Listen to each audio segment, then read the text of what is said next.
Sorry about that. Slight technical issue there. Good morning and welcome to Tottenham Tantrum Gold. This morning is a bit of a sad morning for me. This morning, our brother has left the channel to focus on pastures new. It's like somebody leaving the Starship Enterprise and he's going off into the way wonder. Ben, I think with a heavy heart, has left TTG as from today to focus more on his business and his coffee making, which is very, very understandable. But Ben will always be welcome back here. He's part of this channel. He is a Spurs fan, and we wish Ben all the very best of luck in the future endeavours. And we just wish you all the very best luck, Ben, and thank you for being part of the channel. Right, now that's out of the way. Let's move on. This morning, I'm joined by two brilliant guests. I've got a patron down the bottom. He's a Patreon member, who I will mention on the Patreon members in the morning. And we've just lost the other fellow who I was going to introduce, but never mind. We'll do that. Right, so let's get this going. I'm sorry, I'm a little bit shocked by that news this morning. But firstly, this is the Patreon members this morning. I want to say good morning to Moondog, of course, Mark Cousins, who's next to me, Philip Brady, William Kelly, Wayne Bonner, and Aaron Dubb. Good morning, sir. And this show is also sponsored by Smithburn Solution and Phone Repair Gories in Wexford in Ireland. I will be having a meeting with them today to find out if they've got their website, their Facebook as well. You can go into there, but I'll get all the information for you for Monday. So, but big up Smithburn, Killian and the gang. Thank you very much for sponsoring the show. Firstly, how are you this morning, Mark? Very well, Dermot. Yourself? Yeah, not too bad. Can't complain. Trying to catch up with all the news in Chelsea. So I'm hoping you'll be able to fill me in. Because I watched Sky Sports about half an hour ago. Yeah. And it's the government that's put sanctions on them. Right. It's the UK government has put sanctions on them. Is it on Abramovich himself or Chelsea? It's Abramovich. It's Abramovich because they've linked him with Putin. Right. And so they're still allowed to operate just to fulfill the fixtures. But there are restrictions on them. They're not allowed to buy anybody, sell anybody. So basically, they're going back to how they were when Frank Lampard first take charge. There's an embargo on them doing. Yeah. But it's to do with government. It's to stop Abramovich making money out of this country. Right. From what I can gather. Right. And also joining us this morning is a man that needs no introduction. This fella does not need introduction. He's got the finest beard on YouTube. He is the smartest man I know. He is the one. He is the only. He does his talk to K. His name is Mr. K. Good morning, guys. How are you? Good morning. I think this is probably one of the best mornings I've had this season. Without a doubt. You know when they say what goes around comes around? You live by the sword, you die by the sword. Yeah. And I think Chelsea, when they were getting sold for £1, when Bates bought them for £1, and that's the club. That's how much it was in trouble. And then this billionaire came along, splashed a whole load of money on it, and everybody questioned. Everybody scratched their head, going, "Hold on a second, where did this guy get all his money from? Shouldn't we question that?" But obviously at the time, people were too busy looking at all the millions that could go into their pockets. The politicians were so very happy, rubbing their hands, thinking we're going to make new friends out of billionaires. And no one started to question these type of things. But now, the government has decided that they have to ask these questions. Is he connected to so-and-so? Is there a bad regime? And, now they're getting a little bit of comeuppance. They're not allowed to make any money. So basically, they can't sell T-shirts, they can't sell tickets. Only season ticket holders are allowed to watch the matches. They're not even allowed to renew their season tickets. There is talk about the club that there is a possibility of being able to sell the club. But I would say hold back on that for about 24 hours. Let that news become digested before speculations being made, because you're going to get people in the media speculating, pontificating. I think Jordan, that bloke that comes on TalkSport, Jordan something or another. Simon Jordan. He's pontificated that there is an ability to sell the club so long as Abramovich doesn't get the money. Now, I don't know about you, but that guy poured so much money into that club, and he's going to sell a club that he's not allowed to receive any money from. That's not called selling, though. No. He's poured in this morning, I think, off the top of my head, Mr. K, 1.6 billion. Yeah. And has he made any? We'll any get money on more the into side that. for that 1 billion? Yeah, let's put that to one side, because at the end of the day, we are here primarily as a Spurs channel, and we will get a little bit happy at the commiserations of one of our competitors. And obviously, this is going to have future implications in terms of our competitive nature versus their competitive nature. And, it's going to redress the balance that exists in London and the Southeast when it comes down to footballing giants. Chelsea to a certain degree have been out. I mean, I think to a certain degree this has made the playing field a bit more level. Well, let's see anyway. We will see a lot more in the next maybe 24 hours or maybe 7 days as to what the real situation is. But make no doubt about it, Chelsea are absolutely 100% buggered. They are 100%. They're absolutely knackered. Right, No, there's no way they're going to wriggle out of this. Sorry. No. We'll go through some of these comments that people that are in. Ignore the first one. No. You're a patron. You deserve. You're a patron member. You get your message read out. Mark Cousins is saying, "Good morning, lads, and what a marvelous morning it is. Chelsea are sanctioned and on their way back to mid-table oblivion."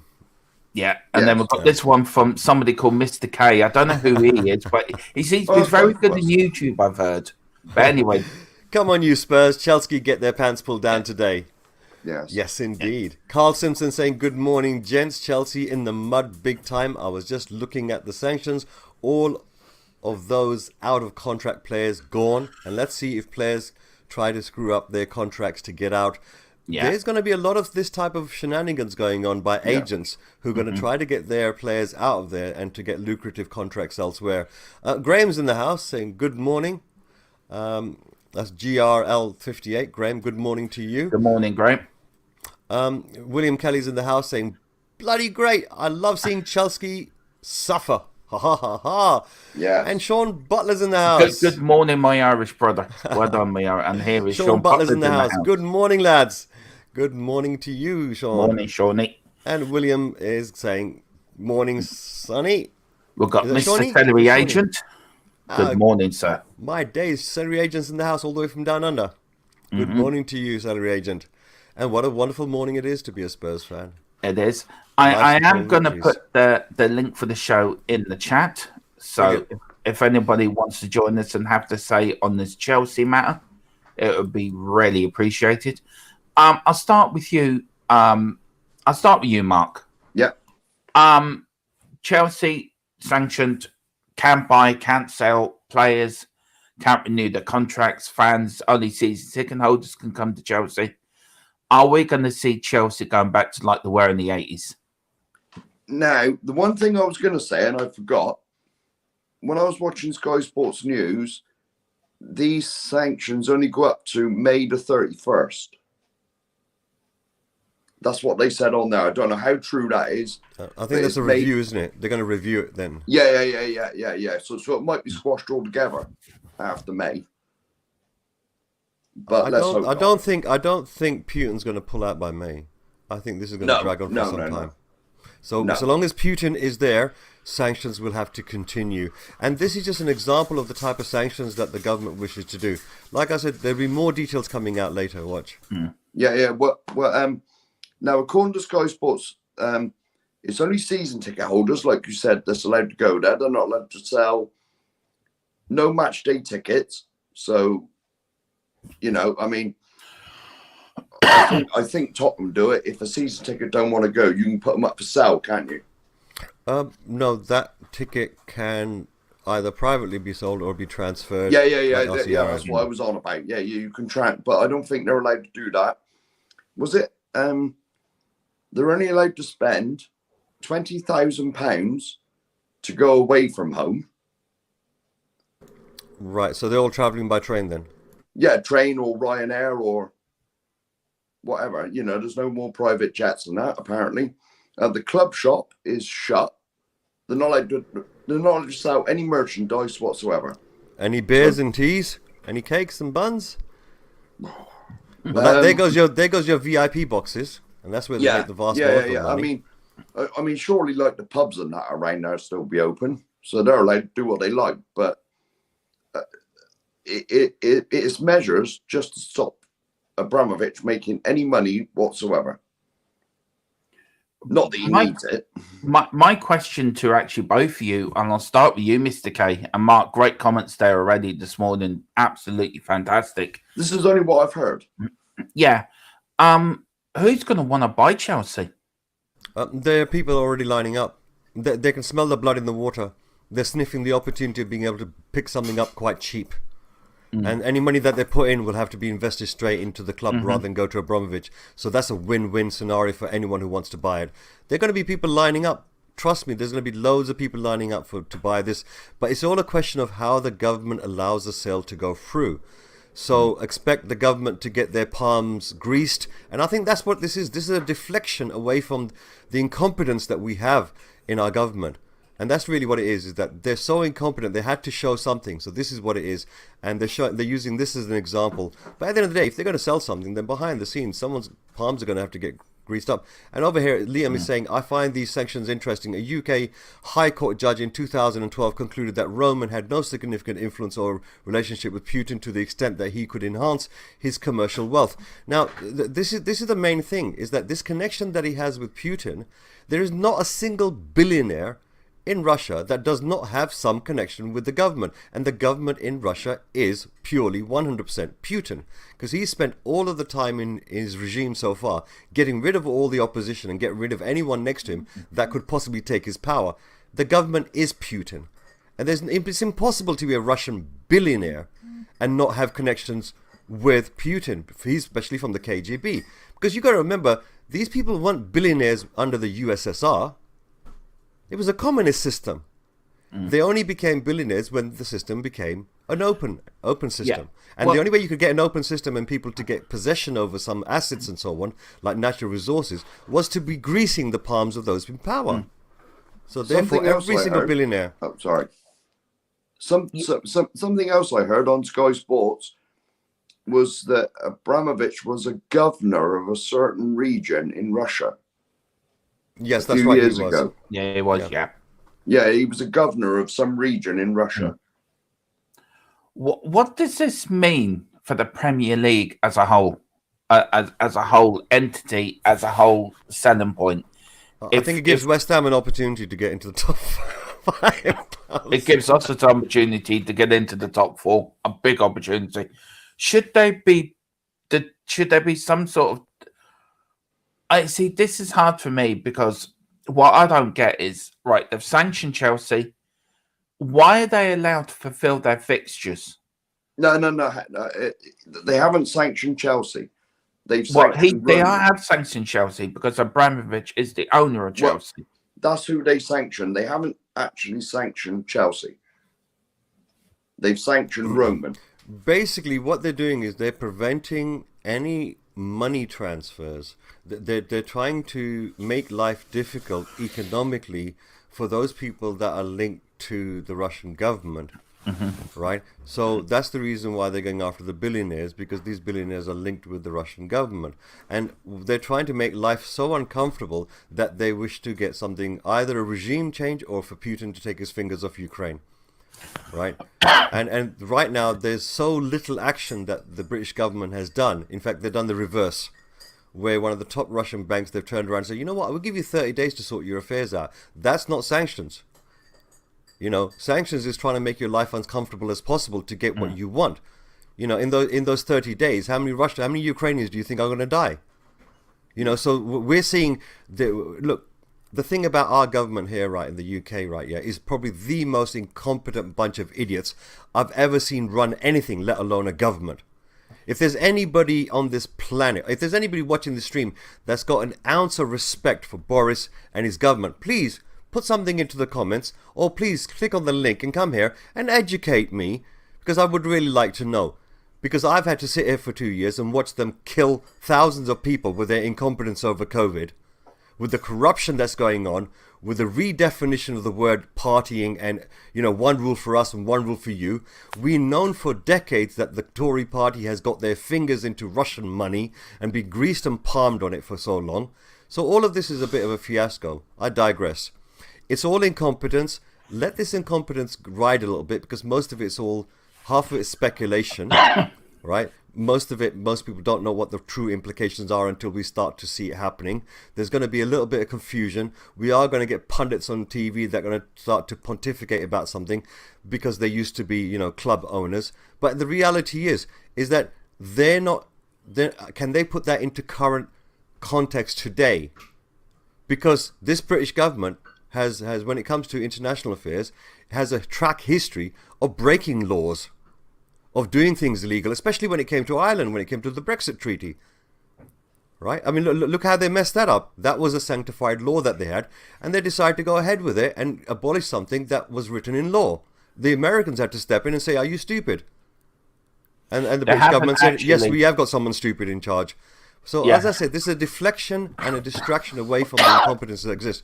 But we're going to talk about it because we're going to benefit as a club. The power struggle that's going to occur.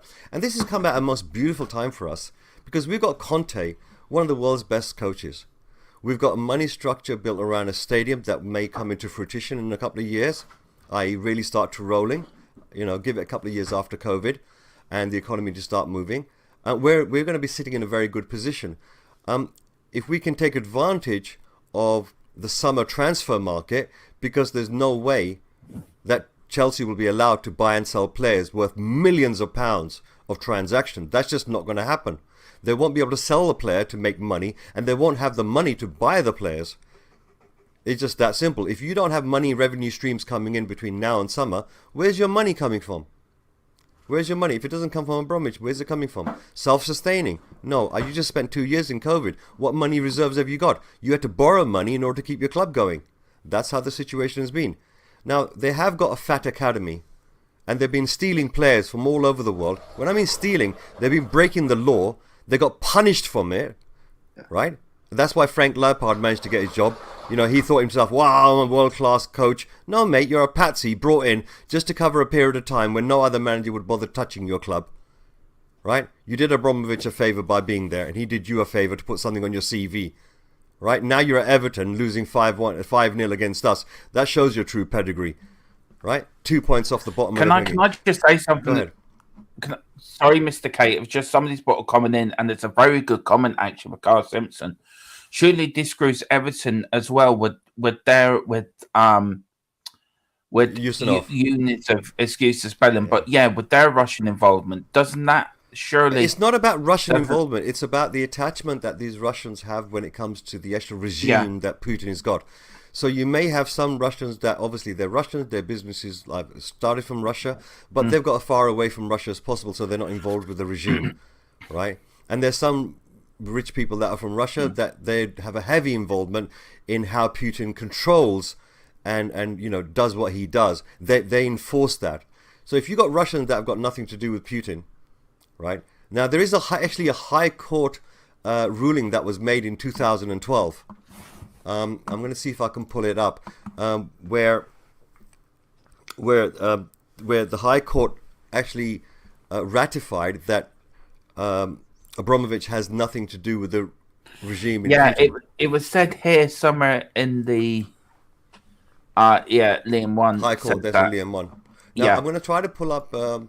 If I pause, the thing is, right, is that if there are anyone watching right now that has got a little bit better knowledge, a bit more articulated knowledge than we have when it comes to this particular Chelsea stream, please do click on the link, come inside, and let all the fans which are watching this show, right, you let them know the knowledge that you have or the intuition that you have, because to tell you the truth, I'm not much for making these type of connections between who's connected to who.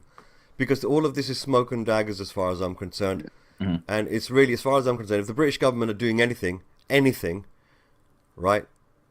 Trust me, I don't trust them after all the years they've been in charge. I don't trust them to do anything for us at all.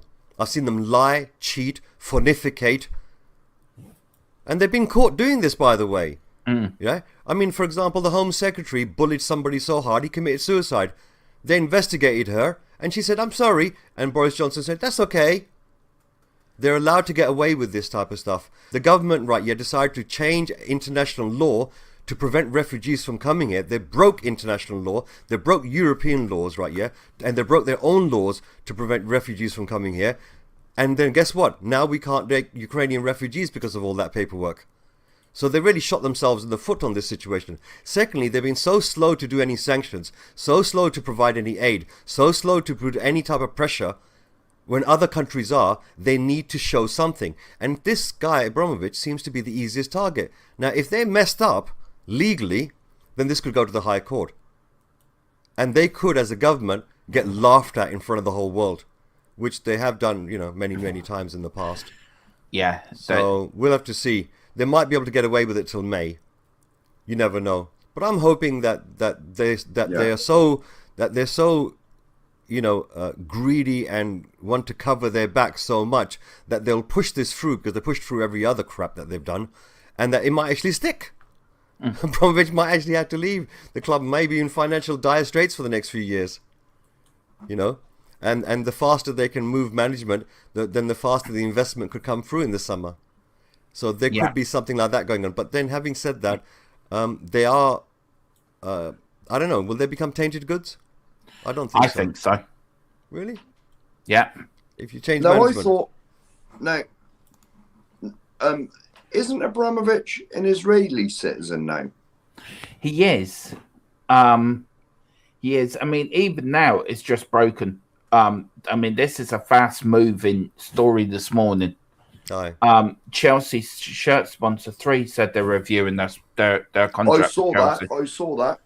Yeah, I'll put that. Do you know into what I your mean? screen. We think we got problems at Tottenham, and yeah, we do with Levy, and yes, with everything he's doing is wrong. But by Jesus, imagine being a Chelsea fan this morning, waking up to this. Yeah, go ahead. Yeah, I think now, if anyone wants to take over a club in the Premier League, they're going to be seriously looked at by the Premier League and all the councils they got to go through. And so I think Enoch and Levy are going to be with us for the foreseeable future. I heard that their heritage was being checked to find out if there's any Russian blood in them. I just. You never know, Unlock. You know. The interesting thing is that. Good morning, Moondog. Good morning, Derek Hutchinson. Good morning, John Fitzpatrick. And who else has popped in there? That's it. Brilliant, guys. Brilliant. Okay. And is there anyone else? Right. And Carterman Farming Simulator. Good morning. Yeah, he actually made a very good point. Actually, I want to get it up. Right. Is that the morning, guys? Am I right to saying that Abramovich was an orphan and Putin took him under his wing? Like I said, this has happened so fast that an awful lot of information may be speculation, may not be speculation, may be true, may not be true. If any of you guys out there that are listening, if you have some knowledge and you've got yourself a phone or a computer or a tablet, you don't have to put your camera on like me. So long as the microphone works and you got internet access, come on and share with us any knowledge that you've got, no matter how small it is, because at the end of the day it benefits all the fans, and it also benefits us in terms of education. Originally I thought I was coming on here to do a preview for Manchester United, so that's really what I've kind of prepared for. But obviously this news is really broken this morning and everyone's been talking about it. There are lots and lots of details which have come through, and certain things have definitely been confirmed. One, the review day. But the thing is, the whole legitimacy of it could be thrown into speculation if someone takes it to the High Court. I don't think that would be the case, because why would Abramovich be trying to sell the club so quickly? Or give it stewardship over to the trust? I mean, can you imagine Levy handing over the running of the club to the Tottenham Hotspur Trust? No. Right. So this is the situation that, I mean, can you imagine how their trust is got a relationship with Chelsea, and how their trust is has a connection with the fans, and yeah, so Yeah, I think there's going to be a lot of speculation. There's going to be a lot Yeah. of humor and jokes, and I think to a certain degree, if anyone's coming over here thinking that there's going to be some professional journalism going on through this particular channel, I like to say, if I can crack as many jokes as I possibly can, I will. So expect comedy to ensue, expect laughter to be splitting the sides. And Carl Simpson saying Chelsea are about to lose all their sponsors, as it is just being discussed. They're all looking to get out. Guess what? 100% every single sponsor that they've got will look inside their contract to see if there's a legal way for them to get out of it. Because they do not want to have the negative press associated with their brand or their product, right? Connected with the Russian-Ukrainian situation that's currently going on. Do you understand? This is death by association for any brand that exists, right? So literally, it's rats off a sinking ship. You know, they didn't mind doing it before. You know, it's the same people, the same money. You know, if you're gonna say, for example, you're gonna spend £200 million on a sponsorship deal with a particular entity, are you telling me you're not gonna do a little bit of homework on who the owners are? Of course you are. £200 million. You're going to know more than the average person, right? You're going to know more than the average person. You're going to know about liability. Your lawyers are going to be involved. These people are going to be involved, correct? Maybe they're going to start the Save the Bridge campaign again. You know, like they did in the 80s. I saw that on Facebook earlier. Yeah. We'll have little buttons up saying Save the Bridge. No. No. But I'm just saying, they could go like that. They probably want Ken Bates back in charge again. He was a great chairman for them. Kept them down. And, he is, I think. Oh my days. Yeah. He must be older than Lewis. Yeah. Well, get him back in charge. He'll bring Chelsea down to the second division. To League Two. Yeah. I don't think they've ever been down there, have they? They have, yeah. They went down. Yeah. I think they were in the old second division. Oh, second, yeah, in that case they were. Yeah. In that case they definitely were. Which is League One now. No, that's the Championship, isn't it? The old second division. Yeah, the second division now is the Championship. Yeah. I mean, Tuchel's not going to stay, is he? He's not going to want to be part of this. He's going to. No, I don't think it matters too much on his contract and the play. I think as far as he's concerned, he's got a squad. He's got a contract there. And two players, Mr. K, are out of contract already. Yeah. And there's that what's his name? The defender, the fella that everyone hates. Oh, what's his name? The one that we were thinking about getting. Yeah. Rudiger. Yeah, Rudiger. He's out of contract. Well, you never know. If Conte can whisper to him. Yeah, and the Chelsea captain, I think, is out of contract as well. Well, they are not allowed to Is that their right back? Yeah. Okay. They are not allowed to renew anybody's contract. No. So if it runs out... So what I can understand, Mark, is correct me if I'm wrong, all Chelsea can do is just play football. They can't sell food, they can't sell merchandise, they can't sell a programme. On season ticket, that's going to really show who the Chelsea fans are, because them fans are mostly tourists that come in for the weekend. If Sean Butler's actually watching the stream right now, he's he might be a little bit busy because he might be working at this particular moment. But if he's got a spare okay, right. If he's got 5 minutes, he'd really appreciate it. You know, if you can pop in here and actually give his 2 pence on this. I would like Sean on actually, because that would be. I see if I can message him here now. I'll do on WhatsApp there. Yeah, guys, have you seen my name so far? It says Stand by Cell.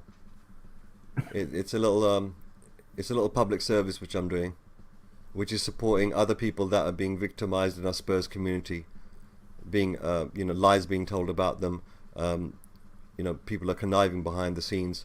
There's an awful lot of stuff going on there. It's been going on for a lot this week, and actually for a little while. And it's actually picked up an awful lot in the last few days. So yeah, I've seen bits and pieces of that. Yeah. So this is basically Stand by Cell.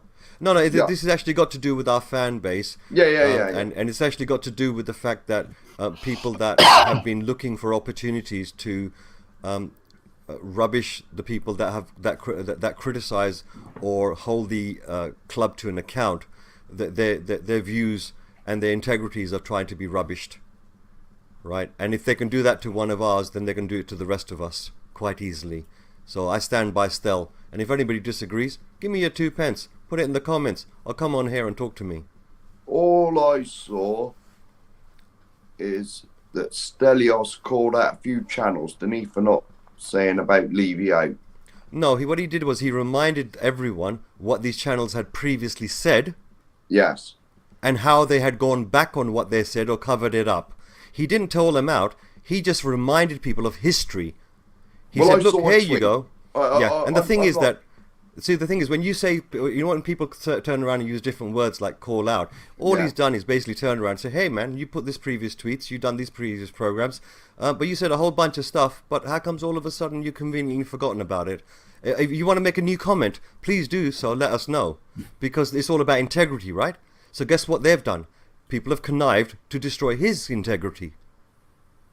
And that's why. Obviously, I don't see the background like you do, Mr. K. I know. But I'm just letting people be aware that if you believe in someone, you know, and you believe them to be a solid person, right? Stand by them at this particular moment in time, because there's a lot of shenanigans going on, not just in the government, not just in internationals, but also with our club. It benefits no one except Levy. He carries on with his power.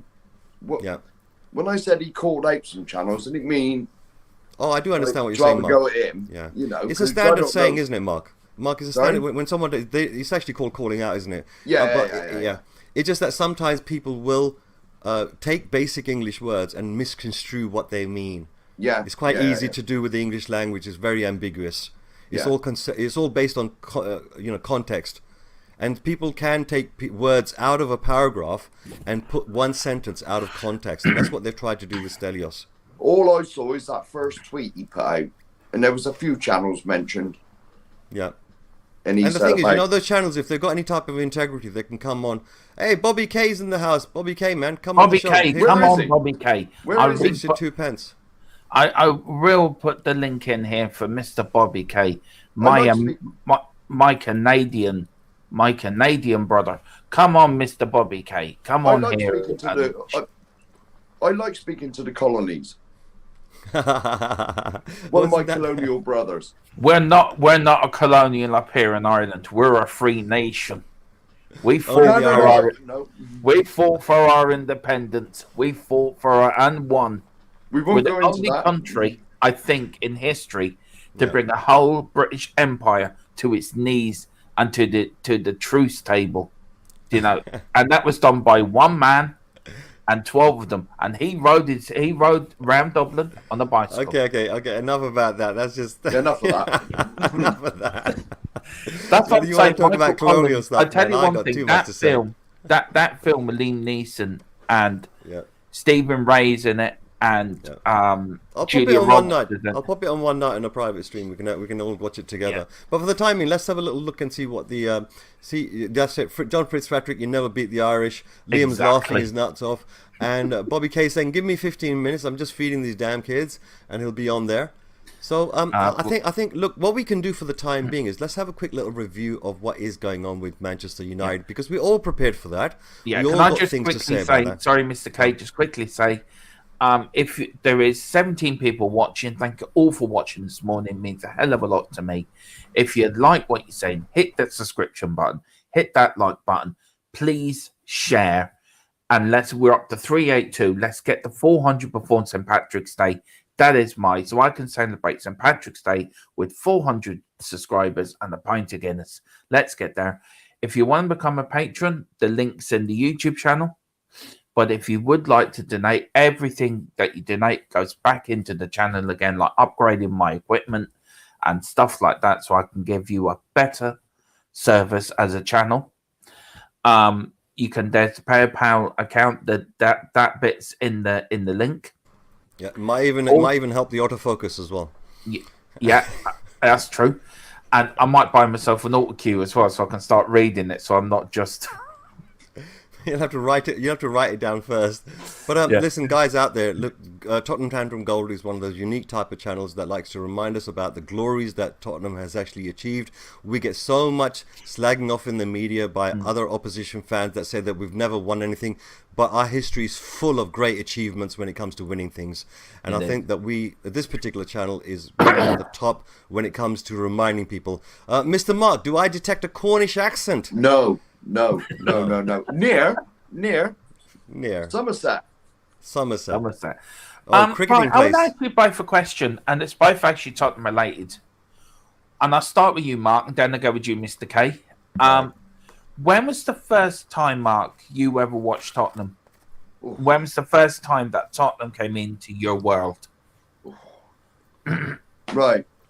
I was born in 1970. I can't remember the first game I went to, but I would have been about 4, I reckon. So you're talking 74, maybe 75. That you took me to White Hart Lane before, and honestly, but I know it was ages before I saw Tottenham lose. Yeah. Wow. My dad always told me that every time I take you, we win. So what happened in 77 then? Did you take a year off? No. See, because I was only a kid. I was joking, Mark. Sorry? Yeah, I was joking. The year that got relegated. I'll come to this bit in a minute. I'll come to that bit in a minute. My dad always only took me, because you got to remember the hooligan thing was there then. Yeah. And I was only a little kid. And so my dad would only take me when he thought there'd be no trouble. But the stuff I saw when I was a kid, it was mental. It was absolute craziness. And this was against teams like Nottingham Forest. You know, teams that Tottenham got no rivalry. He would not take me to like Arsenal or West Ham or. But here's a question for you, Mark, from Liam 1. Did your old man ever talk about Arthur Rowe's 50-51 side? Even my dad's not. Wow. No, but he talked to me about Bill Nick. So the 60 side. Yeah, the 60 side. Because when was my dad born? 1944. My dad was born. So you got to remember, like 1951. And you got to remember, we're from Somerset. So I take it my dad's a Tottenham fan. I've never actually found out, but I take it my dad's a Tottenham fan because of Bill Nick. It must be, because he'd have been, 16, 17 when they done the double. So that's probably why he's a Spurs fan. But I did. My dad took me to a game I'll tell you where I'm from. I'm from Yeovil in Somerset. My dad took me to their old ground that's now Tesco's, and he sent me on the pitch at the end of the game to get a player's autograph. And I ran up to him and said, "Hey, mister, can I have your autograph?" And he signed it, and it was Jimmy Greaves. Wow. Playing for Barnet. First ever, huh? Yeah, he was playing for Barnet. And they come to my hometown. And I wondered why we went there, but the old man insisted that he took me. And it was Jimmy Greaves playing for Barnet. Jeepers. How old were you? And I ran on the pitch Mark, and how old got were his you at the autograph. time? How old were Sorry? you at the time? How old were you at the time? 7, 8. Can you imagine a 7, 8-year-old today, right? Yeah, going up to Kane. I know. Yeah. And can you imagine, like, the first time they meet them and they don't know who Kane is, and then can you imagine that's the equivalent of today's? Just one more story I got. Go for it. This is from the old White Hart Lane. Aye. Now, my dad, we always used to stand lower, not on the shelf. I was never allowed on there. That was a bit later I stood on there. Did you stand on there with Coover? That's all I want to know. Did you stand shoulder to shoulder with Coover? I might have done, to be honest. Obviously, I never, I stood on the shelf when I was about 16. I walked up Tottenham High Road with a couple of Tottenham fans, and they said, "Oh, we're going in the pub. Do you want to come in?" I said, "Man, I'm 16." And they said, "Come on, we'll get you a beer." So I had a couple of beers in there, and then went and stood on the shelf. You became a man. I just sat You in the became corner. a man. So, yes. But like we were stood in the east stand lower. And I was always sent down the front because I was only like 9 or 10. I was sent down the front, and I got down there, and there was all these big blokes stood up by the fences. And I thought, well, I still can't see. So I went back to find my dad, and because the crowd was moving about, I couldn't find him. So I went up to a policeman and said, "Look, I can't find my dad." And he took me to the lost children's bit. And they took me inside the fences, and I sat by the corner flag on the St. John's ambulance bench. Wow. Right, and at half time in the game, there was a call come out, "Mr. Cousins from Yeovil, we have your son. He's been arrested." No, we have your son. And he come wandering down the touchline to see me, and he said, "You all right?" I said, yeah. He said, "Do you want to stay here?" I said, "Yeah, I can see the game." And in the second half, Tottenham had a corner. The ball come rolling over and landed at my feet. I bent down, picked it up, stood up, like sat up with it, and Glenn Hoddle was stood right in front of me. That's what I was telling you about when I handed the ball to Glenn Hoddle. Wow. He was stood right in front of me. It was like a vision of God. Because Glenn Hoddle, obviously, being a kid, he was my favourite player. Right. With the mullet. Wow. That's brilliant stories, Mark. That was the good old days of White Hart Lane. Yeah. The new ground, I've been as many times as you, Dermot. I've been once, and we lost. I know. It was funny. The last game I went to, the old White Hart Lane, we won, and the first game to the new. When I first went to White Hart Lane, the very first game I went, I was more like 8 or 9, 8, 7 or 8. We lost, but the first game I went to the new stadium, we lost. So I'm just starting to just carrying on the tradition.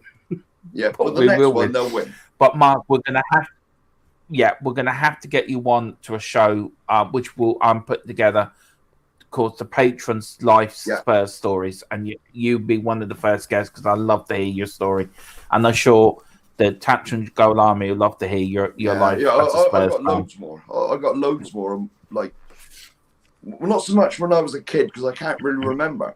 All I remember is my dad, like, sort of, "Come on, quick! There's like a fight breaking out or something," and there's police horses everywhere, and like, I was crazy in the 70s. It was crazy. Crazy. Yeah, it was. And there was another time.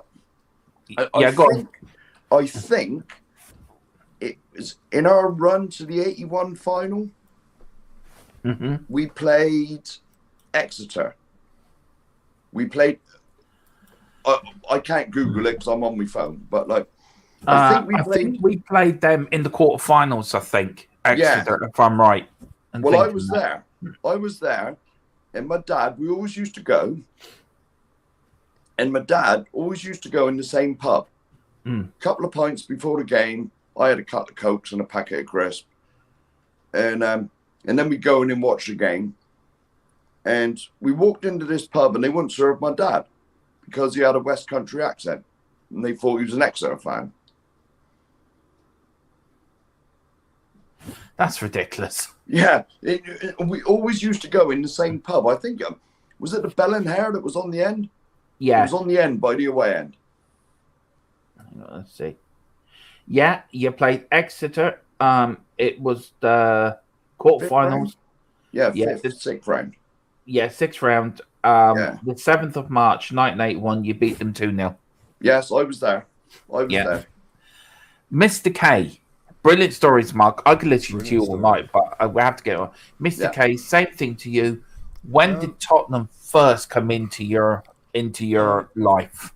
I moved to East London in 1976, and I lived in East Ham, and we were about, I think, no more than about 300, 400 yards from West Ham football ground at the Bowl Inn. Okay, that's where I grew up. as a toddler. Sorry, not toddler. I was about 5.5, 6 at the time, and I didn't have really much of a sort of any affection for the local football team.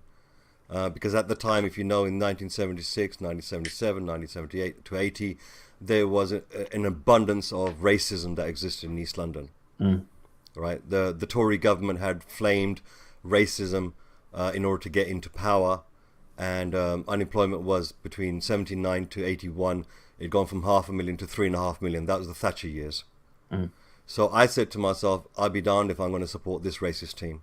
Not because the team itself might have been racist, but the whole culture, the whole people, the fans, the players, everything was all completely racist. You know, whether people like to hear it or not, I'm sorry, that's your problem. But I was there, I lived it, I breathed it, I got my head kicked in on a regular basis, so I know what I'm talking about there. I ended up going to an all-boys school in Canning Town. I spent 5 years there. I got 3 martial arts and came out of that because that was even worse. So I didn't have much of an affection for any of the local sort of things that were happening. And so I didn't really have much of a football team to attach to. A lot of my friends that were at school, they were Liverpool fans. And some of them, so basically I didn't really support Liverpool, but I did love football though. I loved playing football. It wasn't until I was older when I got myself into university at Middlesex University, which is in Bounds Green.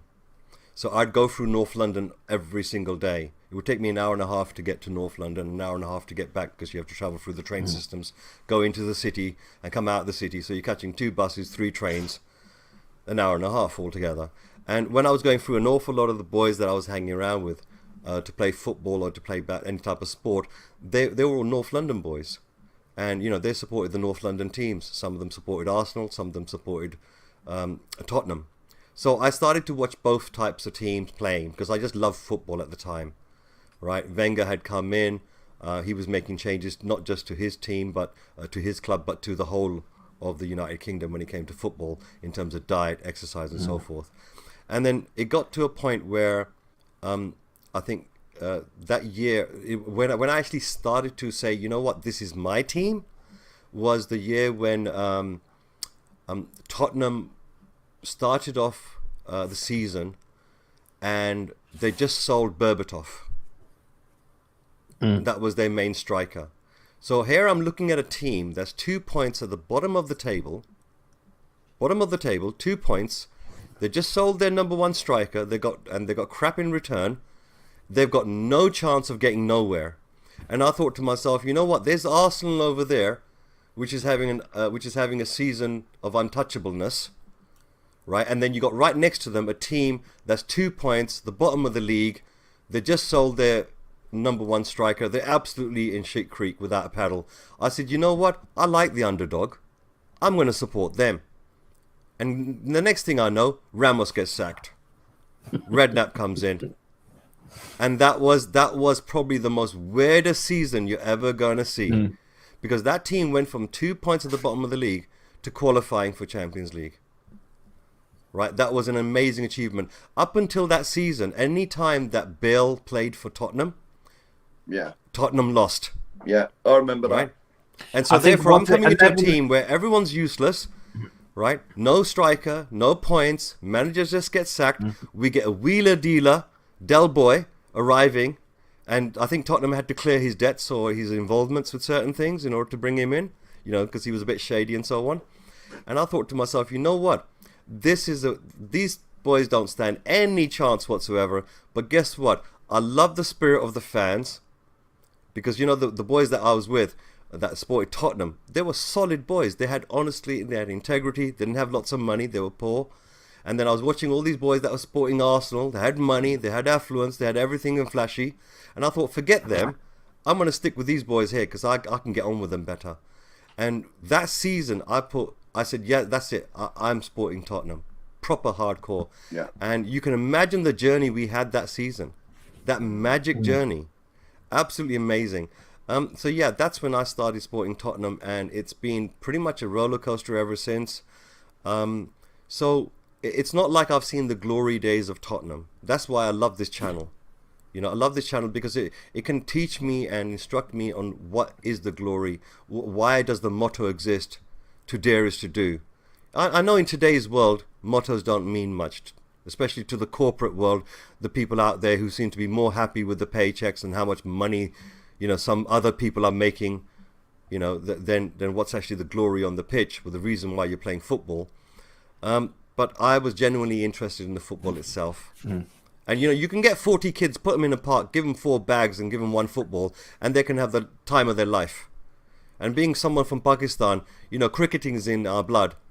So you can imagine that the alternative to that was basically, imagine spending a fortune on one person just to play and to go to a club, to be taken there to play cricket, compared to 4 bags that you own already and the cost of 1 ball, and there's 40 mad kids playing. So football is in every working class boy out there. Football is the number 1 sport, and I think that's one of the biggest shames that I see today, is that heritage has been sold and robbed by the greedy, who have been telling lies to everyone about the fact that they're actually managing the club for the benefit of the club, and that they love the club, and that they're fans of the club. Sorry, I'm a fan of the club. You don't feel nothing like me. You don't look nothing like me. So I don't believe a word any of those people there. But I digress. It's a beautiful season, and since then, we've had a roller coaster of time. Then Podge came. I think we had AVB. I tell you, Tim Sherwood. We had AVB, we had Tim Sherwood, and then finally Podge. We had Podge. I mean, you go. I mean, I've got the list of managers Spurs have had over the years. You go back through to Frank Bartel in 1898, who was our first manager, all the way up to the 1901 side when we won the FA Cup, which was John Cameron, Scottish again. We had Arthur Rowe, brilliant manager. Up to Bill Nick, up to Keith Birkinshaw. That's the one. Keith Birkinshaw. And then we haven't had many successful managers, but the managers have been successful over a long period of time. And you got the likes of, whatever people say about Poch managing us, Poch took us to the Champions League final. And nobody can take that away from him. Something I thought I'd never see.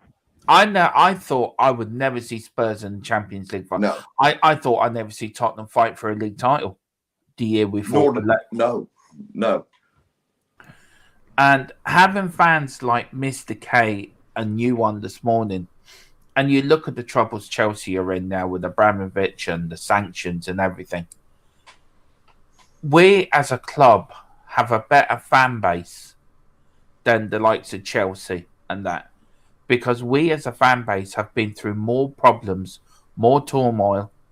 We've been down, we've been up, but our fan base is loyal to the club. The likes of Chelsea fans are not loyal. You got a load of them only come to support Chelsea because they're winning things. It was the same about Liverpool in the 80s. Everyone supported Liverpool because they were winning things. Same with Manchester United in the 90s and 2000s because they were winning things. Everyone was a Man United fan. Yeah. We at Tottenham Hotspur, we haven't won many trophies. I grant you. We've won 1 trophy since 2008, but still our fan base is loyal. And that says something about Tottenham Hotspur Football Club. That says something about the spirit of Bill Nick, of Arthur Rowe, of John Cameron, of Keith Birkinshaw. The spirit they left. Dermot, do you know the first game I got to watch? No, go ahead. The first game I ever got to watch was only recently. Oh, the Yeah, Chelsea I remember one. you telling me that. Yeah, actually. the Chelsea Chelsea one. one. That's Yeah. right, the Chelsea game. Yeah. And obviously we lost that. We didn't even Yeah. score a goal. We had like 3-4 goals chalked off. I But saw the thing your was is blog. that, yeah, it's for me that was my first ever game that I actually physically got to watch. I mean, I No. couldn't watch any of the previous one for one reason or another, and I missed the last season of the Lane, and I desperately wanted to go, but for one reason or another, it just never happened. But I tell you one thing, Mr. K, that stadium. Oh, Big up Ellie as well. Brilliantly words, Ellie. Big up the Queen of the Spurs family. That's who Ellie is. Big up Lady of the what was Ellie. that comment? I didn't even say. I'm on the 180 million people, 180 million fans are reported worldwide. So basically, 180 million reported worldwide fan base. That's truly incredible. Yeah. Considering Yeah. what type of club, when you Yeah. get all these other affluent type of clubs with money and reach and so on around us, Do you know, there's definitely. You go through times, but you go through. Hang on, where is it now? You go through this man. Sorry, Mark, didn't mean to. No, that's all right. No, That no, man. no. Even That's I'm not. That's what being a Spurs fans means. That man and that thing he's carrying is called a trophy. That's Not what to me, it all our. doesn't. That's Just in all case our we've got fans- some Arsenal fans watching, right? Yeah, that's called a trophy. We have actually won some of the best trophies you can imagine. I mean, that picture for me, Jimmy Greaves, Bill Yes. Nick, and Jimmy Greaves. I'm Yes. sorry, I'm covering your faces, guys. But No, it's that's just all right. these pictures. This man. What do you say? Right, Mr. K, what's the first word that comes into your head when you see this man? Bloody, I like he's got a trophy in his hand. Giza, that shiny trophy. On my days. For me, I have a lack of knowledge when it comes to many of the older histories of this club. So this is one of the reasons why I come to this channel, so I can get a bit educated by you guys. I mean, this is the 50-51 side. There's Arthur Rowe. Wow. There's Bill Nick, Alf Ramsey, England manager that actually won a World Cup. Yeah. You got some great players in there. Do you know? I mean, this is what Tottenham's about. That team there. That's what Spurs are about. It doesn't mean, look, you got this picture. Look at, we won the League Cup. Do you know? This is what it's about. This is our history. Now, come on, Dermot. Come on, Dermot. There's only one picture you got to put up, and you know what photo it is if you've got it on there. I mean, you got this one here. Look, No, not that one. I will get it. I have got it. But you look, that picture there for me. Yeah. What does that say to you, Mr. K, firstly, and then I go to you, Mark? What does that picture say to you? You've got a figure over here that's almost like a fatherly figure. He's holding onto the gates. He's opening them up for you. He's got this lovely warm smile, and he's saying, "Come on inside, and welcome." There seems to be an affection. There seems to be something in this picture that draws you in. Oh, 1 second. It's like St. Peter, isn't it? Meeting you at the pearly gates. You've reached the promised land. Come in. But it's also the warmth in the human being that you're looking at. You know, when you look at different types of human beings, there you're seeing a genuine warmth. Someone is caring. I mean, no, obviously I'm too young to remember this. Yeah, but you got Derek Hutchison, Tottenham Hotspur, 1959. I don't know when you started supporting them, Derek, but if you can let us know. But if it is, wow, big up. You got Carl Simpson. Where did he nick that trophy from? It's been a while. Exactly. I mean, and Ellie says here, and I love this comment from Ellie. This is star comment of the day for me. She went, Levy didn't inherit that beautiful spirit, Dermot. What he took, though, is his heart and soul out of our club and rewarded himself very handsomely for the failures on the football pitch. Let me answer that, Ellie.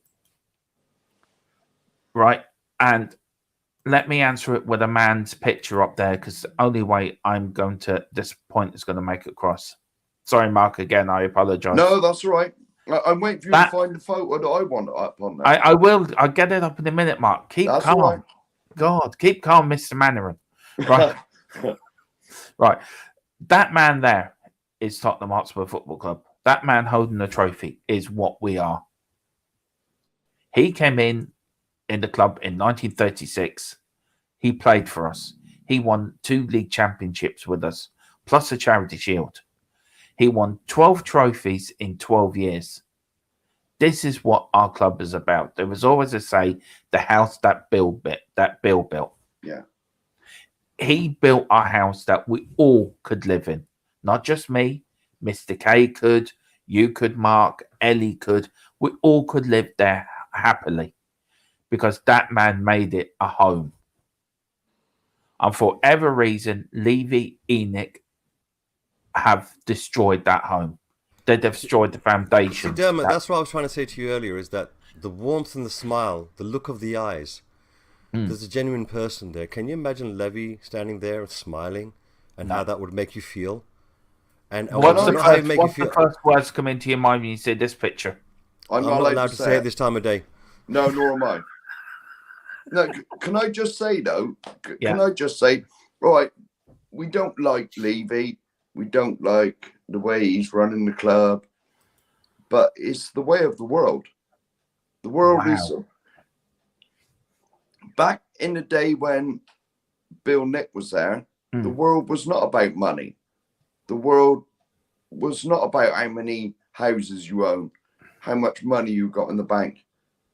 But it is now.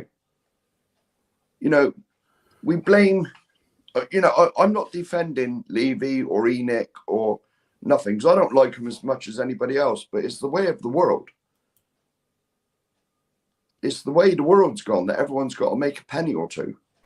Absolutely, Mark. You know what it is that it's a reality. When the Premier League first came into being, it was designed for that one purpose. It's designed for that exact purpose you're talking about, the way of the world. Yeah. And I think that's what made, basically, the Premier League was designed in such a way to make the Premier League clubs a prospect for rich people to come in and invest more money to give to the broadcasters, to give to the sponsors. The money would then trickle down to the pyramid, you know, of football in the UK. Well, it was meant to. Yeah. Well, the thing is, at the end of the day, is that this is what the world is meant to be. But the question here is that the people that are meant to take control with the money, they're meant to have a certain degree of aptitude when it comes to running an organization, as what the entity is. You know, you can't buy yourself a golf course, right, yeah, and then make it into a beach. You know, you're not going to get much golf being played if your concentration is spending it by putting sand everywhere and putting water everywhere. That's not just because you got the money and that's the way of the world. That shows a high degree of incompetence that you haven't got the first clue about what this is. The second thing is the exploitation, because when you have something called a loyal fan, it's basically like a bunch of people that are addicted to drugs. They can't do without your product. So you can exploit them as much as you want. Yeah. But if you look back at the history all the way to the 80s, for example, pretty much in 83, 84, the fans were saying exactly the same thing. That the development of the club was being geared towards making money from a richer client base, and they were ignoring the loyal fan base that had grown the club to where it was, that was working class, and they were doing nothing for them. They were building lovely VIP boxes, and this is, you know, other people came along, like Sugar, for example. He eyed it up and said, well, I can make some money here. The difference between him and Levy was he actually put his money, mouth where his money was, and actually spent on players. But what we have now is a situation where someone has had 21, 22 years with a top-end club, with lots of money being, like, you know, saved, especially those 4 or 5 seasons we spent in the Champions League, during which we spent 3 transfer windows without buying anyone. Yeah.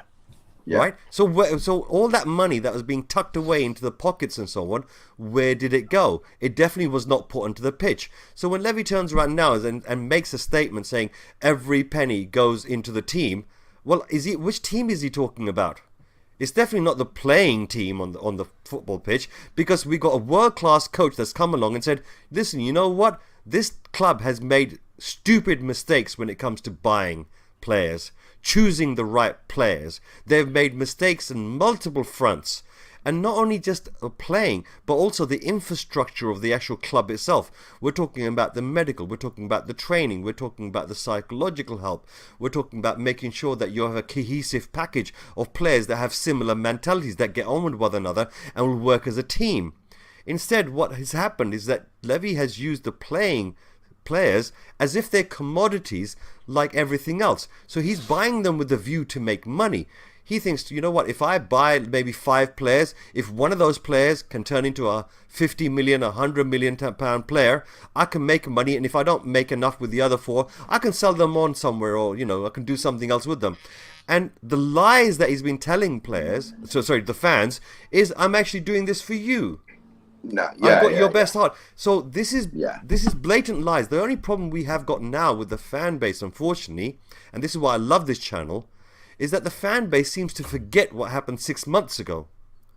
Every 6 months, their brain gets reset, and they forget what happened, all the promises made even 6 months ago, the fiascos that occur, the type of thing, and then they try to turn around and think, oh, well, this man's doing an awful lot of things right now. He's trying. Well, 21, 22 years of trying. No other business would anyone be allowed to keep their job if that was the case. right? He's making money. Well, is that the primary reason for getting the club? Maybe it is for business people. Yes, it is for making money. Yes, but you can make money and satisfy the criteria of what the club is for. He's never concentrating on the second. And there's people out there in the deluded fantasy in their mind, because he's making money, he is actually trying to do something for us. No, he's not.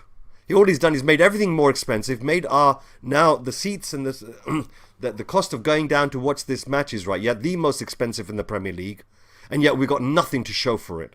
Yeah. How can you be the most expensive and have nothing to show for it? So all of these are blatant lies, but the problem is with the fan base that we have right now, we're too forgiving. And we turned around and we give him another chance. But it's been 22 years of chances. And I don't want to bash on about Levy, because I'd rather introduce Bobby K. Bobby K, how are you, sir? Good morning, Bobby K. Shall we move on to the Man United catch-up? Or do you want to tell us about your first experiences with Tottenham?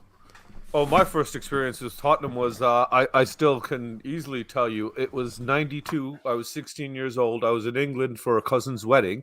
And at the time, being from Canada, obviously, there was very limited information over here regarding football. In the local big newspaper, right at the end of the sports section, you would get the table. That's it. No articles. You didn't know any players. There was no streams or anything. There wasn't this technology that we have now that we could watch the game on our phones as we drive around. There was no information really at all. What had happened over there was, like you guys were talking about, everybody was the big United fans and Liverpool and top four basically. And at the time, Tottenham were 14th in the table. My cousin Jag is his name. He's just like a big brother to me. I absolutely adore the guy, and he is a big Tottenham fan. And he, went through he saw a bit of the glory. Birkinshaw is his favorite manager, obviously, and everything. And so he absolutely loved the team and everything, and got me into it. And I was still on the fence, because I got to see Ryan Giggs. I was watching a game with another cousin United fan. I saw Ryan Giggs play, and I was like, wow, this guy's amazing. And I think Giggs was 17 at the time. And I was like, wow, what an amazing player. This guy's fantastic. But then I realized everybody in the room is United. I'm looking around at all my cousins. I'm like, you're all United fans. And there's 2 or 3. I don't even like you guys. We're just related. So I couldn't be a United fan. But then I went with, at the time, the 92, the European Championships were going on in Denmark. So I watched England play, and I watched Teddy Sheringham just be amazing, be Teddy Sheringham. And I was like, wow, who is that? Is that the time during Janola's time as well? It was just, it was all in there, right? Hey, Sean, good morning. Sorry, Mr. K, I want to introduce the main man, who is the Spurs talk show host. This fella needs no introduction. He really doesn't. We could try one. All right, I am. He is the financial whiz kid of the Spurs community. He is one hell of a nice guy. I've met one when I went over to Tottenham. It was a pleasure to meet the fella, and it's always an honour to have him on my show. Ladies and gentlemen, it's the one and only Mr. Bobby K. How are you, Bobby? Thank you. I love it. I love the way Sean was just getting all boosted for a minute. Yeah. You could see the ego, and the headset was rising up as the head inflated. And then the balloon popped. Bobby, you want to quickly finish off that story, because you're right in the middle of it. Like I said, I went to the pub. I was watching the England game. I think it was against Bulgaria, and I just watched Teddy Sheringham just be magic, and I was like, oh my god, this guy's phenomenal. I love this guy. And that's when my cousin turns to me with I still remember the smile he gave me, and he's just like, he plays for Tottenham. And that was it. It was love at first sight for me. First man I've ever fallen in love with, other than my father. And I was just, from there, it just, the addiction started. I've got an addictive personality, as you could tell, with me jumping into all these YouTube streams and everything lately. Once I kind of catch on to something, I stick with it, and I'm loyal. And I just saw, even though we weren't winning, I just loved the football we used to play, like, with Sherwood and Anderton and Ginola, and it was just amazing to see, and we weren't doing that great, but we played good football. Now I find that even after the Pochettino era, where we've stopped playing great football, now we're not playing good football and not getting results. So that's what I think the fan base has kind of been having a struggle with the last few years. That's what's really hurting us, that not only are we not achieving anything, but we've got no quality in our football. Now, this whole up and down thing, jump on Conte's bandwagon for a minute, jump off of it and everything. We've got to stay behind the team. At the end of the day, the team will still be there. Managers will change. Hopefully, ownership will change. But again, like I've said on several streams, I'm very concerned about ownership changing at this very moment, because if an entity came in to buy us, it would not be for footballing reasons. I think it would be solely for a business reason. I want some rich guy to come in and just drop the money. Bobby, very quickly, you know what, that season with Teddy Sheringham, right? Yeah, in Genola. Was that the season when they were beating Man United 3-0 at half time? And they lost 5-3. 5-3. Yeah, so I can remember that. I remember that. I do remember watching Tottenham play like before I started like going full on to them. I remember that game, Mr. K. I was out somewhere. I was actually at that game. It was half time. We were 3-0 up, and there was a few fans around us, all happy with beating the champions. Yeah, grand. I don't think it was that year, though. Huh? I don't think it was 92. I think it was it was after that. Yeah, it was way after that. It was 95, I think, 94, 95, something like that. I'll tell you a true I do know the game you're talking about. And I was sat there, and I was there with my mate, and we sat there, and we went 1 goal winning. Oh, we're grand. We'd be fine. 2 goals winning. Guys, I'd like to guys, if possible, I'd like to introduce Sean to maybe to join with the stories as well. Sean, do you remember the first time you got involved with Spurs? Your memories, I remember the game. Can you please share with us? Monday Night Football. I was 8 years old, and my dad got us a season ticket, but I don't think before that I had any real... I played rugby growing up, and so I wasn't really interested in football, and my dad was a massive Tottenham fan, and he got us a season ticket, and we were East Stand lower, row 8, right in front of the pillar. And I remember walking out the first time, and the lights were on, and we were about 2 minutes before the game. We just arrived just in time for the game. And I think we were playing Manchester United, and I think Jurgen Klinsmann scored he scored a goal against. We lost. We ended up losing 1-0, but we were 0-0 at the time, and Jurgen Klinsmann scored, and it was offside. And he went down celebrating on his knees. And so I'm not sure what season that was, 92, 93, I think, something like that. And anyway, it was like just walking out under the lights, under the dark. I was just like, oh my God, what is this? First time I'd seen anything like it. And I was just in love immediately, besotted with Jurgen. We lost the game, but they won my heart that night. And that was 30 years ago. 30 years ago this season. It must have been this season, yeah, because I'm 38 next week. And I'm pretty sure it was, it must have been in August, because it was one of the first games of the season. But it was absolutely, life-changing experience. And that's my first memory of Tottenham. We've suffered 30 years together. Yeah. Sean, very quickly, the sanctions on Chelsea and Abramovich, this is what we want. Sorry, can you get into that? Because I just saw a little bit of it in the articles. Yeah, I appreciate you bringing that up, Dermot. Yeah. Sean, what does it mean now for Chelsea? You're more into this world than any of us are. You understand it more. Yeah. What would these sanctions do to Chelsea as a club now? They can do a lot of things. Now, what does this mean? Is Chelsea in a dire situation at the moment, financially? Or are they going to be grand? It's just Abramovich just has to sell Chelsea. Can you explain to us what these sanctions mean to the club as a football club? Yeah, I mean, so first and foremost, right? Like I know as much as anyone else knows that's read the paper, read the press.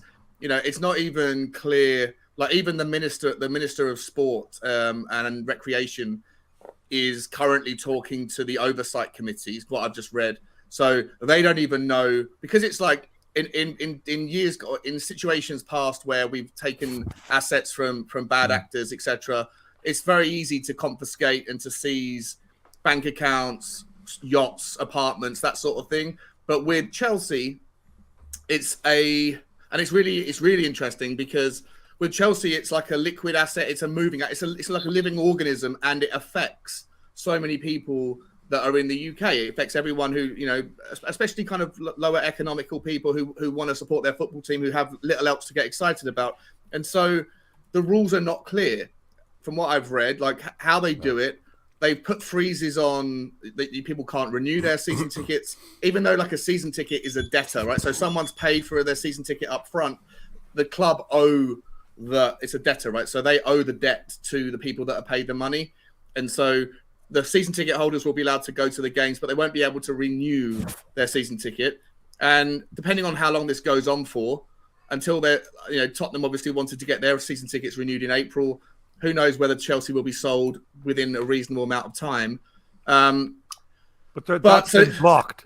That's the one thing I know. That the sale has been blocked. Yeah. It's been blocked pending. They've been given a special license, isn't it? They've been given a special license to continue to play football. But the interesting, like where the rubber meets the road, is it's been blocked pending Chelsea setting up a trust or some sort of place where essentially the government would take control of all of the revenue. So any money that comes in, once that's set up, any money that comes in for the purchase of the club, any money that comes in from prize money for the UEFA League, for the Champions League, any Sky money that's owed, or anything like that, or BT Sports, all of that stuff will just sit in the trust, but won't be able to be used for anything other than paying the salaries of their players. Sure. No one can buy any. This is where I'm confused though, because isn't this considered administration then? Because isn't this what similarly happened to the Bolton Wanderers a few years ago? No, it's like I say, it's a moving. Or is that just because they went bankrupt? Yeah, they were just in financial dire straits. Right. I want to say something very controversial now, right? Yeah, I'd rather not you, was in charge of that money than the government. Yeah. Well, this for money wise, yeah. The interesting thing is, right? The super interesting thing is about it is like a lot of the Chelsea fans have benefited from allowing at the time a guy that everyone knew for the last 15 years has been associated with dirty money, whether he's a gangster, whether all the oligarchs are gangsters. And so the argument that, well, because right now any buyer is gonna take advantage and say, well, we're going to bid $1.5 billion rather than $3 billion, and all that money is going to go. That's the reason why the proceeds would have to go into a trust, is because Abramovich's statements around, well, we're going to go to the victims of war, didn't specify who, and as long as no money goes to Russia or to Abramovich or to Putin in any way, then that's why they're going to put it into the trust, and the government's going to decide who gets the money. But the interesting thing is, if Todd Bowler and the LA Dodgers consortium were to come in and buy, and they could buy at a fraction of the price, if they had put aside $3 billion, but now they only have to put aside $1.5 billion. Well, that other $1.5 billion could technically later on in a year or two's time go back into the club to increase their ability to buy players, all that stuff. So it almost benefits Chelsea fans down the road that the new owners are going to get something at a cut price cost, and therefore be able to reinvest the money that would have otherwise gone to Abramovich, now is going to go back into the club. So to me, like, I don't see why Chelsea fans should be able to, and this is me being spiteful to them, but I don't see why Chelsea fans should benefit from having Russian, oligarch, nasty, dirty money for the last 15 years, and then still benefit when the new owners come in and have more money to spend because they've saved money on a cut price sale, because the government are coming in saying, well, we're going to take whatever we can get and put that money towards the Ukrainian victims, rather than, as long as that doesn't go to Russia. So it's a very mixed bag. It's very confusing. No one really knows. Even the sports minister said that as I said, the sports minister come out today and said, like, this hasn't been done before. And this is one of the reasons why these people want to legitimize themselves and protect themselves by putting a ring fence around an asset that has a tentacle of reach into the community. Because that way they feel like they're protected from, or they have immunity from the same sort of things that could be done if they put that money into other things like yachts, like casinos, whatever, any of that stuff where you would usually launder your money. And so, to me, it's a moving beast. The dust hasn't settled, but I've got a really funny feeling that out of all of this, yes, Abramovich is going to lose his money. Yes, Putin is not going to get it, but Chelsea are going to be better off in a couple of years' time because there'll be more money to spend. Oh, no, so do I. That's the way I see it shaking out. So, anyway, that's my Thank you very much. Honestly, Sean, thank you very much for that insight. No, cheers, Sean. That really opened it up for me, because that really understood everything. Sean. Oh, hi. Hello. Sorry, he's off to school. I'll start off Bye. with you, Sean. We've got Man United on Saturday, 5:30. Let's talk about Tottenham and the game coming up now. Let's get on to this now. Tottenham Saturday. What do you think we have to do to build on from the 5-0 from Everton? Though Everton are a bad side, fighting for their lives, what do we have to do now to build on that now? What do you see on Saturday, from the game on Saturday, to build on that Everton game? I think that guy's got to start first. We haven't heard him in a while. Okay, Mark, go on. Hey, sorry. Hang on a minute. See? That's Hang on a minute. too busy swigging your Coke. No. Check. There's Hello, a message or Mark. something. Mark. I'm only on my phone, so you got to put up. I know, he's talking to Escobar. That's who he's talking to. He's talking to Pablo Escobar. He's trying to get more coke. Get him to buy our team too while you're talking to him. Yeah, I still want. Dermot, send me the code, please. yeah, I will do. Yeah, I I'm in the wonder middle what of that was that. on about. I've got a time issue on that one. Yeah, go on. What do we need to do, Mark, to build on the game from the Everton game on Saturday? What do you want to see the Spurs side do? Firstly, where's my photo? Oh, That you were going to put up? Christ. Jesus, Mary. I mean, this photo Now is you the know bane why of I'm my not happy. fucking life. Do not take the Lord's name in vain. There There. it is. There it No, is. but- Are you happy now? Yes. There you go. Right, would you answer the fucking question? Sorry. But it's like I said, question? I'll go get something for me £5 a month. Well, there you go. I leave it up there. There you There go. we are. It's up there. My Well, you hero. answered the question. Look, it's beside Bobby, Kay, and Sean. Okay, Two Sean, legends by a big legend. Yeah. You know, I look a bit like Mabbott. Is that Yeah, me? Sean could lift his hand up and actually touch the cup if Sean was to put his hand up. Yeah, see, he can That way? touch. No, the the cup. other way. Other way, that Yeah, way. Bobby's touching it.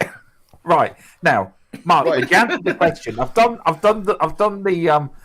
the bit for you becoming a Patreon member. Yes. Now answer that's the it. question, That's enough sir. now. Right. I'll see Yeah. you later. Right. Well, Man United are in disarray. You want my opinion? No one, they're arguing with each other. As long as we can turn up and play like we did against Everton, I think we will win. I think we will. Man United at the moment, in my opinion, are there for the taking. So what? It's at Old Trafford. We've been there and won. Yes, we have. Not very often, but we have been there and won. And You know, we don't just win there; we win in style over there. When we have one. Well, the 6-1 had no fans there. Yeah, but that was glorious, I still Mike. jumped up and down when we won it, though. Yeah, right. A true story about the 6-1. That was the day after my 50th birthday, and I was still hanging, and I didn't go over the pub to watch it, so I couldn't face it. But I appeared later and spoke to all my Man United friends. Fantastic. Yeah. Just very quick look at Ellie here. My very first memory was the 67 FA Cup final team coming to Tottenham Town Hall. My 7 brothers climbing the trees to get a better view of the team, and then me on my dad's shoulders clapping and smiling. Yeah. Big up, Ellie. Wow. Yeah. My first memory was I was only 4 at the time. I remember going to the 81 Cup final with my uncle. And I remember there being a barrel of noise. That's all I remember. Yeah. It's just a barrel noise. And then I went to every cup final. 81, 82. Didn't go to the League Cup final. Went to the 84 UEFA Cup final. Me and Coover were actually at the same game that night, which is quite ironic. He was in the stand behind Tony Park's goal. I was in the East stand lower tier. And then didn't go to the 87. Went to the 91 and 91 semi-final and final. Did you? Yeah, the semi-final was I mad. bet it was. Absolutely mental. And then I went to the 99 final and the 2008 final. I was there the day we beat Chelsea. I was at the 99 final Yeah. when we beat Leicester 1-0. A quick question before I go back in the Man United game. Sean, do you prefer old Wembley or new Wembley? Oh, I've been to both a few times. My best memory was an old Wembley when Alan Nielsen scored the header in the late on against Leicester. Who got sent off in that game for us? Was it Justin Edinburgh got sent off? It was Justin Edinburgh against that arsehole. What's his name? Leicester. Was it Leicester? Yeah. Blackburn. He's on BT, isn't he? No, it was Leicester. Oh, we Robbie lost Savage. to Blackburn. Robbie Savage. Yeah. He wound every Tottenham fan up that day. Yeah. We were all shouting things at him. What, that bloke from Strictly Come Dancing? Yeah. I was at that game, and that memories. I've just been talking to Wayne Bonner in the chat because I think my memory what I always thought, and I've always said about my first memory of Tottenham, I think I was wrong. I thought that the Klinsmann goal was the Monday night game, but he's saying that was the third or fourth game of the season on a Saturday. So I think there was a game, maybe one before that was my first entrance when it was the Monday night thing. But anyway, my best memory of Wembley was that Alan Nielsen scoring the header late on and lifting the cup, and we were dancing on the chairs and stuff after the game. It was brilliant. Don't say who lifted it. It was Sol Campbell, wasn't it? It was Sol Campbell, yeah. Yeah, that's what I thought. Yeah, it was Sol Campbell. We don't mention him on this Oh, channel. yeah. No, Whoa. The Yeah. fuck, man? Watch your language. My kids are here. Sorry. Yeah, You know something? I think, you know I think what? I was You a bit know what, lucky. Mark? That's 5 minutes on the. That's 2 minutes on the. Timeout service. Timeout. He's on the timeout. You know Shall what, we bring guys? him I back think in? out of Okay. all of us, I'm probably the luckiest one here because I started supporting the team properly when that season when Ramos started off the season and we're at 2 points at the bottom of the league. One day, Ramos. Yeah, so so I'd missed the debacle of the Campbell gate. I missed all of that. What season So was I don't Monday know. Ramos? I actually want to ask a question on that, and I would love to get people's opinion. I'll start with you, Mr. K, then Bobby K, then you go to you, Sean, and then you, Mark. I'm punished. I'm last. Yeah, because of what you said. You're Yeah. still on You have to- timeout. Yeah, and you're still on timeout. Yeah. With Judas leaving and giving his reasons for why he left, do you think history's now was trying to repeat itself with Harry Kane? Do you think we Levy hadn't learnt the lessons from Judas Gate, if you know what I mean?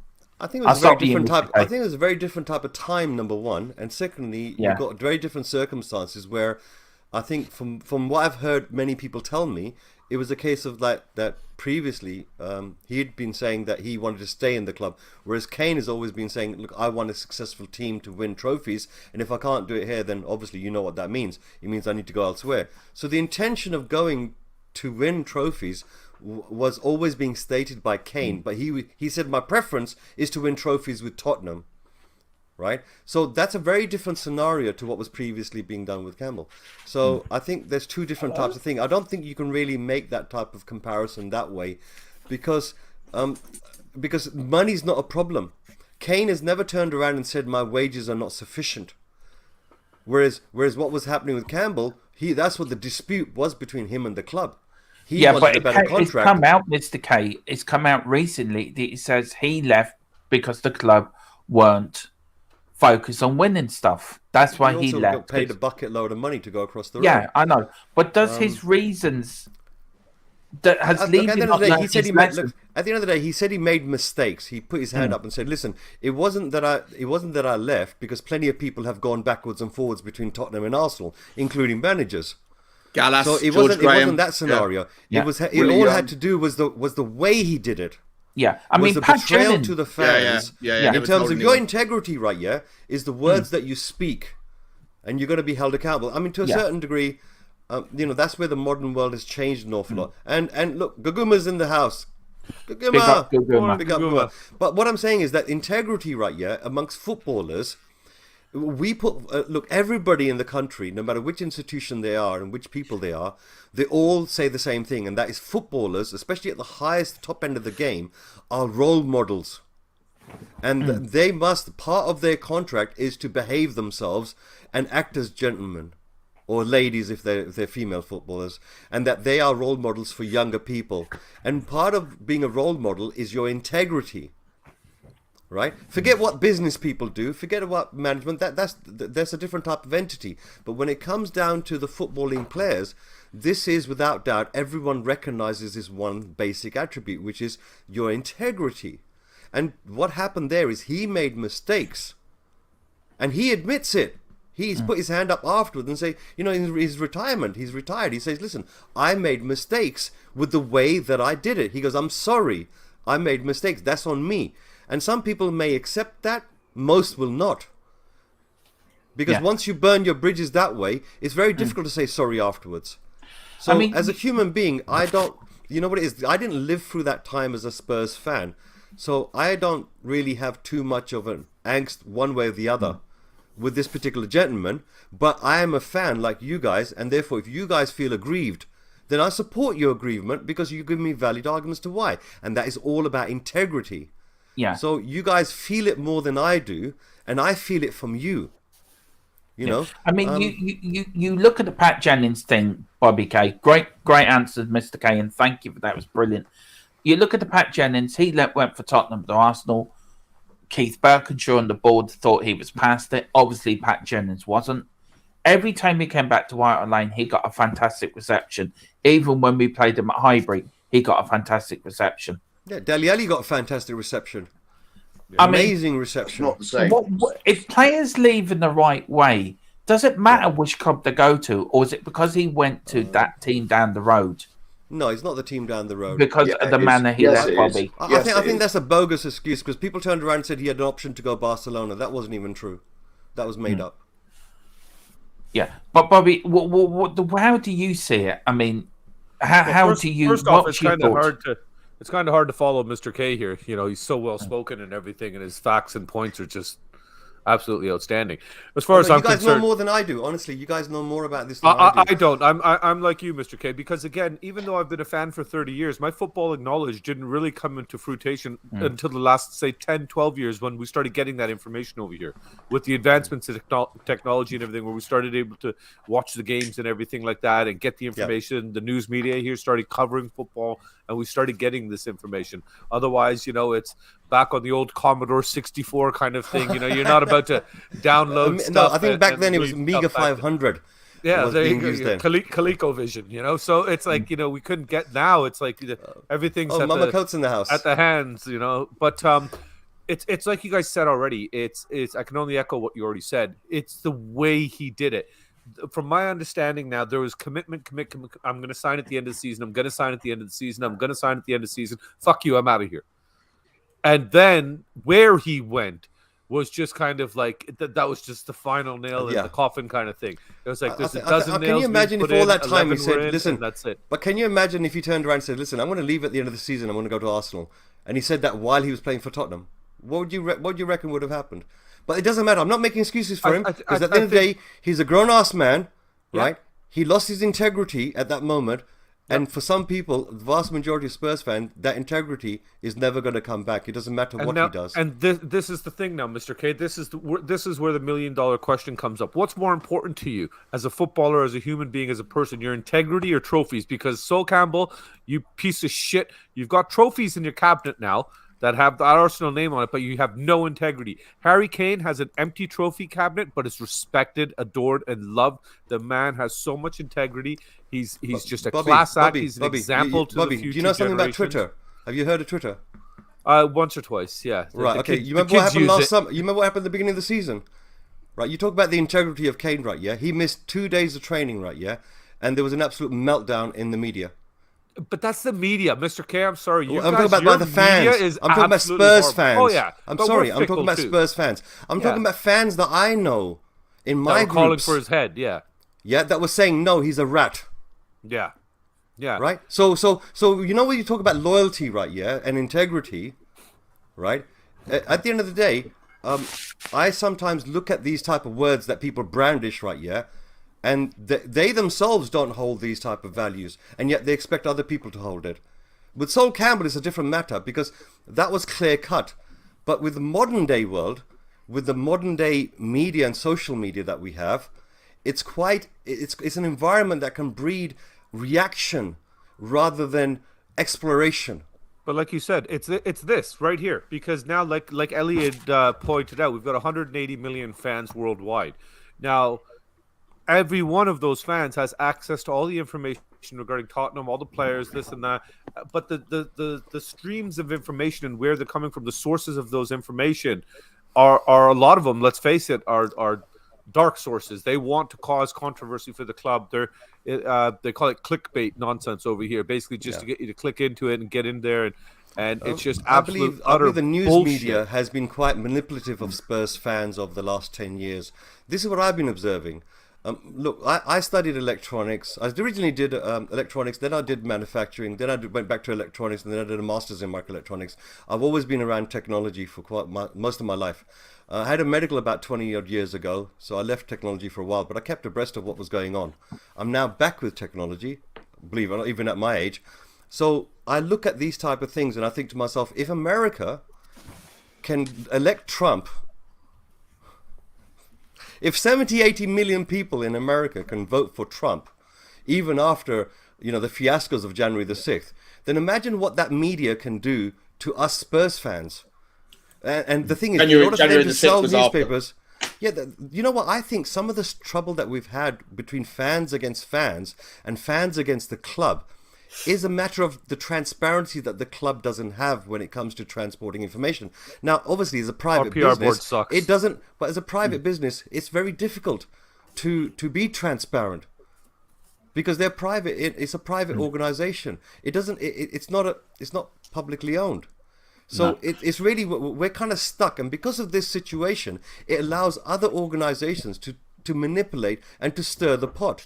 Now, I've observed many, many times decisions being made, whether by the FA or whether by referees or news articles which are coming out, which seem to be always against us. Now that could be just a complex. Maybe every fan feels that way. They're in just every jealous team of out us. They're jealous of us. No, it's not Mr. just K, jealousy. can I just jump in? I think it's that clickbait thing you're talking about. It's basically, how do we sensationalize something? How do we sell things? Bullshit. Yeah. And maybe there's been a manipulation that way, which has been quite strong, that we've just not been observant to. And maybe sometimes we blame other people. Like, for example, we might blame Levy for something. My car doesn't work today. The carburetor's not working. I blame Levy. The internet's going wrong. That's because Levy's little minions have been out there doing it.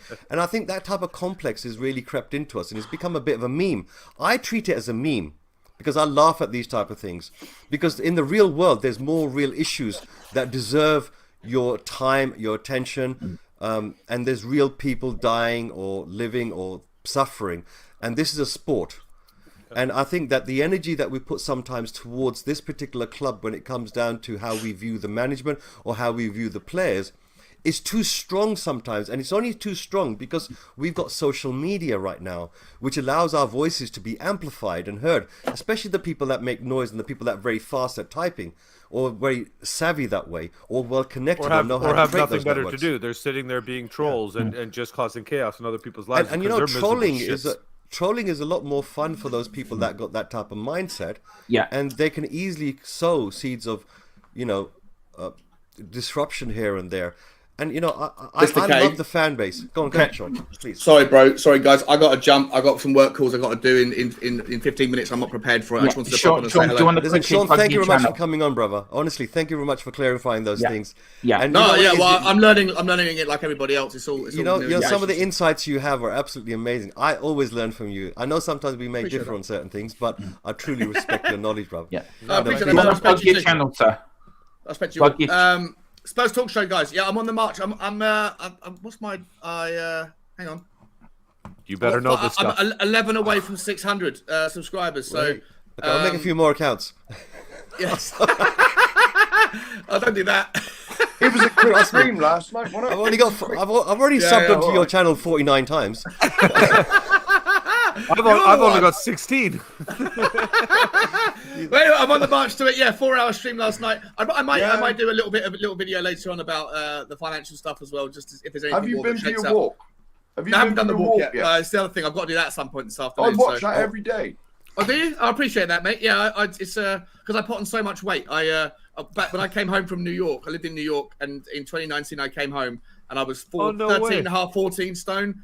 And then when COVID happened, I just went from 14. I'm now 19 stone. So I put on an absolute no way, brother. How tall are you, by the way? How tall are you? I'm 6'1", but I put on like 60 pounds, Bobby, in your number. And thank you. Half of it's laziness and poor diet. The other half is honestly, Sean, you don't look like you're overweight, brother. Honest to God, you don't. No.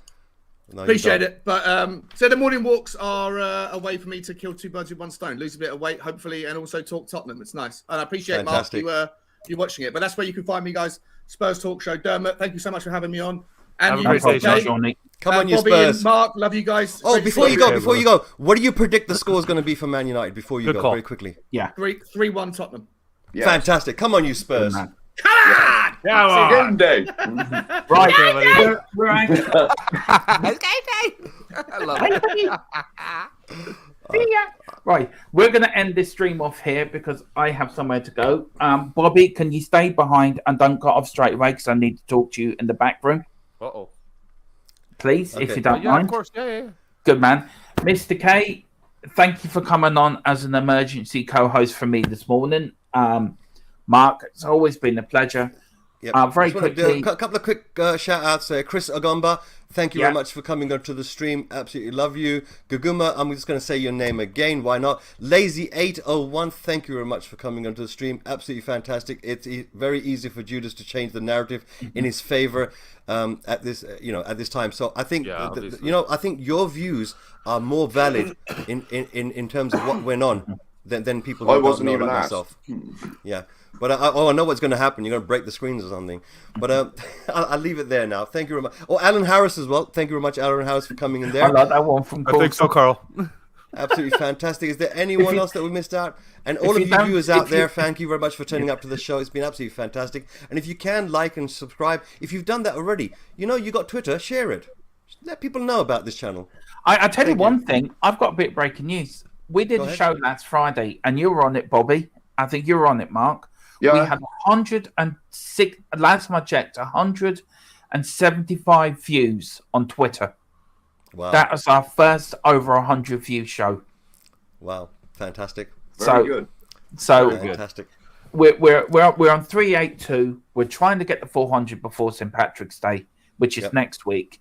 Let's get there. So I can have a pint of Guinness next Thursday You'll be and having that enjoy anyway. being in the 400 club. You know what, Dermot? I think it's just a matter of people getting themselves exposed to the wealth of knowledge that you are, sir. Because honestly, I learned so much in sitting here in these conversations. It's just absolutely phenomenal, and the people that I've got to meet because of this, and the new friends I've made in this community, it's just it really is just such a blessing. I think it's such a ray Bobby of by any sunshine. other name.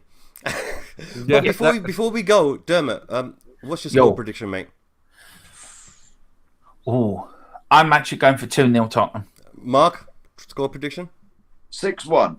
Fantastic. Bobby, score I was prediction? going to go 6-0 because we went 4-0, 5-0. Now it's time for a 6-0. Okay, So- viewers out there, if you want to put yourself into the chat what you think the scores would be, fantastic. We're going to read them as we go along. My prediction is going to be 4-1. Come on, you Spurs. And don't forget. Come on, you Spurs. Yeah. And don't forget, we are back. We're back tomorrow with a post-match show. I'll be in the pub. My new Grand Prix channel will be starting next Wednesday. Me and Tiago doing the build-up preview to Formula that. One. Formula I've got One. my hat ready. I've got Yeah. my headphones ready. I'm ready for the Formula One. Look, I look like I'm ready for it as well as in the pit lane. Right. That's it. Oh, by So the way, guys, it's just all- in case anybody wants to know, new hashtag Stand by Stel. Let's support one another. Yeah. Let's support one another. We're all a family at the end of the day on this Yeah. great channel. We're We've allowed to have got different two more opinions. things there. Wayne Bonner, John Fitzpatrick's going for 2-1. Wayne Bonner's going for 3-1. Mama Coates is 2-1. going Coys. Thanks all 2-1 Spurs. Mama Coates. William Kelly's going for 2-2. Big up my Irish brother. Carl Simpson saying 3-1. Yeah, man. Yeah. I think there's 98's definitely going confidence to- amongst yeah, the Carl fans. Simpsons and Guguma, the Empress of 2-1. all the Spur channel, 2-1. That's right. 3-0 to the Lazy mighty 8 is actually Spurs. going for 3-0 too. Ladies and gentlemen, thank you all for watching. All of you, all take care. God bless you all. This is a family, but we are the mighty Tottenham Hotspur. Come on, you Spurs. Come on, Have you a Spurs. great day, everybody. Yeah. See you later.